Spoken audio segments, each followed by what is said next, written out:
हम सब लोग अत्यंत सौभाग्यशाली हैं कि हम लोग एक ऐसे व्यक्ति के विषय में जानते हैं जो वास्तव में व्यक्ति नहीं था, जो पुरुष नहीं था।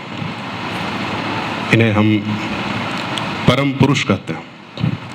सत्य तो यह है कि परम पुरुष शब्द भी संभवतः इनका सही परिचय देने के लिए पर्याप्त नहीं है, परंतु हमारे पास इतना ज्ञान नहीं है कि हम इनका वास्तविक परिचय दे सकें। इसलिए हम परम पुरुष ही कहकर इनका नाम लेते हैं। मेरे पिता 1964 से आनंद मार्ग में आए अपनी छात्रावस्था में।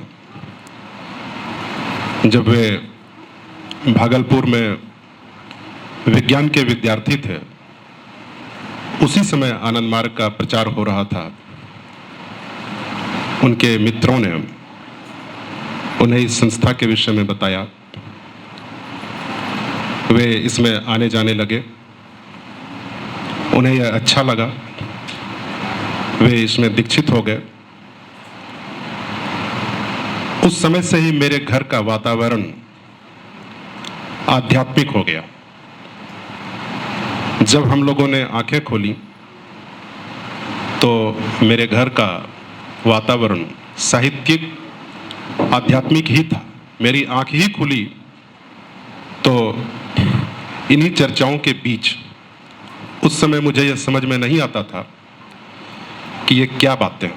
बच्चों को ईश्वर, आत्मा, परमात्मा, अध्यात्म के विषय में अधिक रुचि नहीं होती है, इच्छा भी नहीं होती है, परंतु ईश्वर की प्रेरणा से,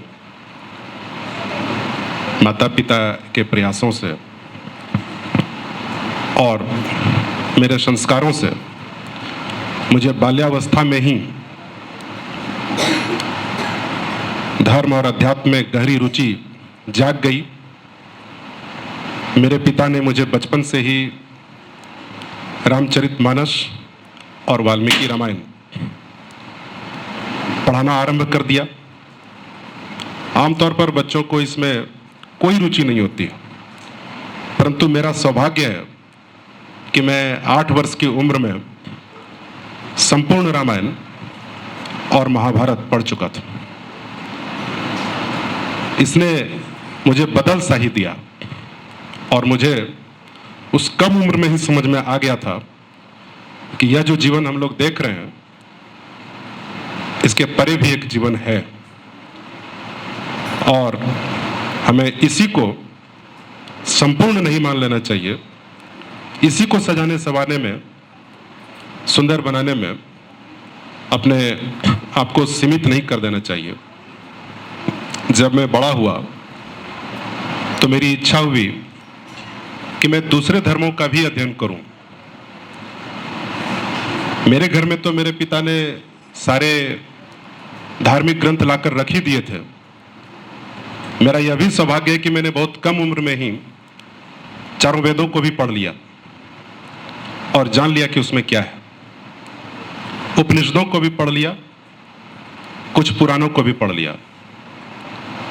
बाद में जब मैं स्वयं महाविद्यालय स्तर की शिक्षा लेने लगा तो मेरे मन में इच्छा हुई कि मैं कुरान भी पढूं और मैंने उसे पढ़ा। थोड़ी सी भी संतुष्टि नहीं हुई, जिसका कि दावा करते हैं लोग कि आसमानी किताब है। मैं भी यह सोचता था कि आसमान से उतरी हुई किताब कैसी हो सकती है, जानना चाहिए। मैं अपनी बात कहता हूँ, मुझे थोड़ी भी संतुष्टि नहीं हुई। बाद में मुझे लगा कि बाइबिल भी पढ़नी चाहिए। संपूर्ण संसार में ईसाइयों की संख्या सर्वाधिक है, 160 करोड़ लोग हैं ईसाई। और ईसाई लोग बड़े गर्व से यह दावा करते हैं कि सारा विज्ञान, सारे वैज्ञानिक आविष्कार ईसाइयों द्वारा ही किए गए। ईसाइयों का आध्यात्मिक स्तर अन्यों की तुलना में बहुत ऊंचा है। तो मैं भी इस बात से विस्मित हुआ करता था कि यदि ऐसा है तो हमें जानना चाहिए बाइबल में क्या है। आप लोगों को संभवतः जानकारी हो कि ईसाई लोग अपने धर्म के प्रचार कार्य में बहुत अधिक चंदा देते हैं, और यदि आपको बाइबल खरीदनी हो तो आज भी मैं समझता हूं कि 25-30 रुपए में बाइबल मिल जाती है। मात्र 25-30 रुपए में बहुत अच्छी क्वालिटी का पन्ना, जिल्द, छपाई आप अगर प्रयास करेंगे तो आपको मिलेगा। देखिएगा, बहुत सारे लोग तो फ्री में ही देते हैं, मुझे भी फ्री में मिला है, बिल्कुल फ्री में। दूसरी तरफ आपके सनातन धर्म की पुस्तकों को आप लेने जाएं,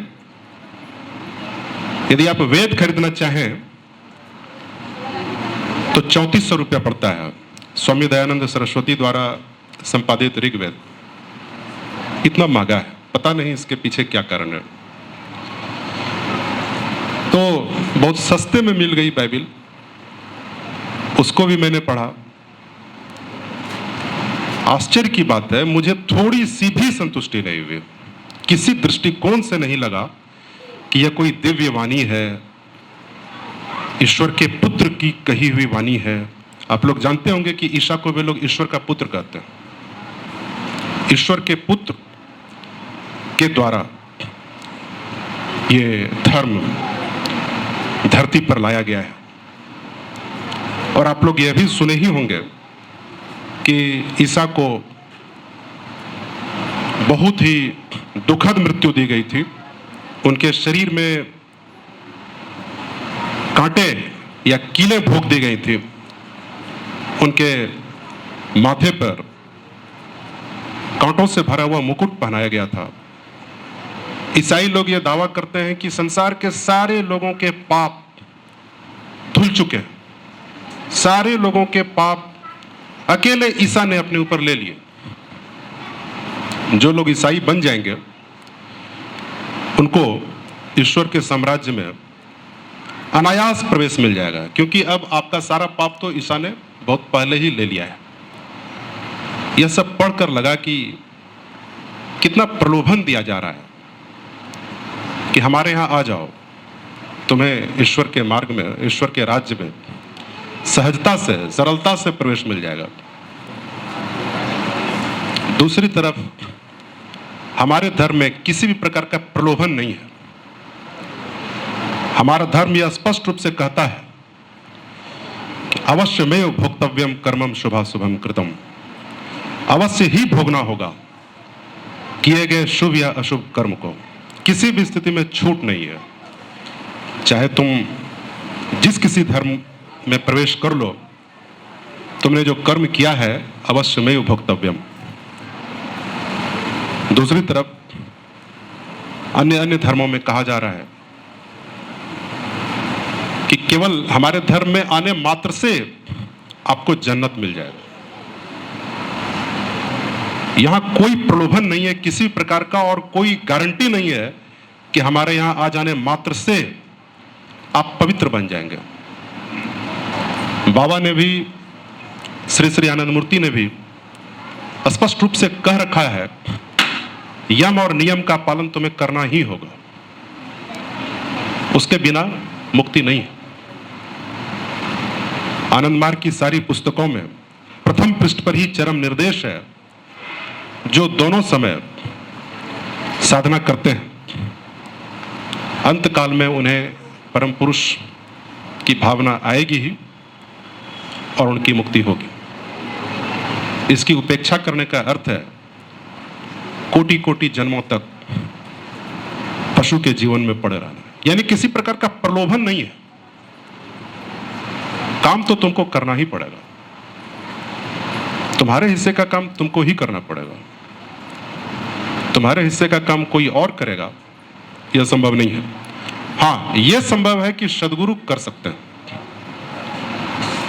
परंतु प्रकृति का ऐसा नियम है कि गुरु अपने ऊपर ले लेते हैं, प्रकृति नहीं छोड़ती है। गुरु अपने ऊपर ले लेते हैं, वह कष्ट अपने ऊपर भोग लेते हैं। तो मुझे अनेक दृष्टिकोण से लगा कि हमारा धर्म और हमारे धर्म के अंदर की यह संस्था किसी को भुलावे में नहीं रख रही है, किसी को झूठे प्रलोभन में नहीं रख रही है, और यह स्पष्ट बता रही है कि तुम्हें अपने अपने हिस्से का कार्य करना ही होगा। मैं मन ही मन सदैव यह सोचा करता हूं कि मुझे अपना कर्म करना ही चाहिए, मेरा कर्म कोई और नहीं कर देगा। यदि आप पढ़ाई करने चले हैं तो क ख आपको ही सीखना होगा। आपका भाई क ख सीख लेगा और आप किताब पढ़ने लग जाएंगे, यह संभव नहीं हो सकता है। आपको अंग्रेजी बोलने की इच्छा है तो अंग्रेजी आपको ही सीखनी होगी। आपका कोई मित्र यदि अंग्रेजी का ज्ञान प्राप्त कर ले तो वह आपको ट्रांसफर नहीं कर सकेगा। मैं सदैव श्री श्री आनंद मूर्ति की पुस्तकों को शांति से, श्रद्धा से पढ़ता रहता हूं और सोचता रहता हूं कि किस उच्च कोटि की पुस्तकें, कितनी उच्च कोटि का विचार है, जिसमें इतिहास भी है, दर्शन भी है, कृषि भी है। आज के अवसर पर मैंने बाबा की 2 पुस्तकें पढ़ी, नमः शिवाय शांताय और कृषि कथा। आमतौर पर किसी संत से हम लोग कृषि पर आशा नहीं करते हैं कि वो कृषि पर कुछ बोलेंगे। यदि आप लोगों ने पढ़ा हो तो आपको पता होगा, और यदि नहीं पढ़ा हो तो पढ़िए। कृषि कथा भी उतनी ही उत्कृष्ट पुस्तक है इनकी। कृषि के विषय में कितने विस्तार से और कितनी गहराई से इन्होंने लिखा है। सारे प्रकार की फसलों, दलहन, तिलहन, मसाला आदि के विषय में कोई गहराई को नाप नहीं सकेगा।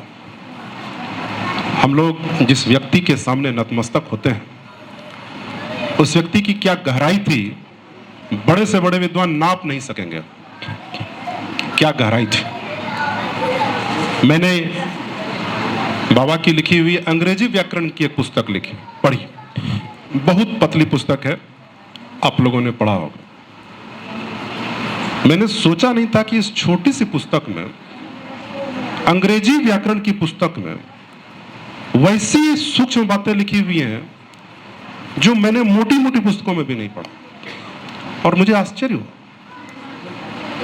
कि एक व्यक्ति जो साधु के रूप में, संत के रूप में, गुरु के रूप में समाज में जाना जाता है, वह अंग्रेजी व्याकरण का इतना बड़ा गहरा विद्वान कैसे?